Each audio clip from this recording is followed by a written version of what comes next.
He mahinui kei mua I te kaitiaki Māori hou, nōna te mana whakahaere I ngā whenua Māori huri noa I te motu. I noho tahi a Jasmine Pearson kia Jamie Tuta I te rangi nei, ki te wānanga I ngā take kei mua I tōna aroaro. Ai, he tau hou, he tirohanga hou, he kaitiaki Māori hou, kai te hiahia kawe I te kaupapa ki taumata kē. Ko taku kōrero ki te iwi kei te ngāo ki tonu rā te Māori I roto I ngā mai o anga nei. Ana kei te ako tonu mātau I ngā tikanga me ngā whakahaere. Me te mārama tonu ki ngā rautaki e tika ana hei whakapiki ake I te whanonga o a tātou rawa Māori.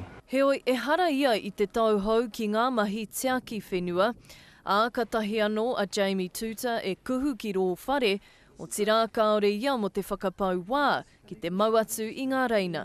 Kua whakatūria I au tētahi poari mātanga. Koe nei tāngata I a rātou ngā pūkenga me ngā pū manawa. Hei tuara mōku, hei tautoko, hei awi anō I au ki te whakarite, ki te whakatakoto I te rautaki e tika ana mo te kaitiaki Māori nei. Ka riro mā te kaitiaki Māori e tahi ko tahi rau mano heketea o ngā whenua Māori te whakahaere. Kei te aro tōna rautaki hou, kia whakarurerure I ngā taumata whanonga o aua whenua rā. Me pēhia e tāi e tātou te whakapiki ake I ngā tūmanako o te hunga no rātou e nei wenua, ki eke ki te taumata e tika ana.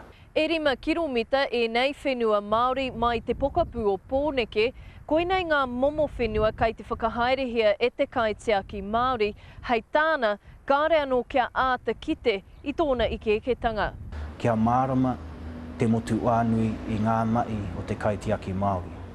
Nā runga anō I te mea kei tō mātou ohu nei ngā wenua, kei te kaha mātou ki te kimi I te hunga no rātou e nei wenua, no rātou anō o ki ngā moni e takoto noa ana.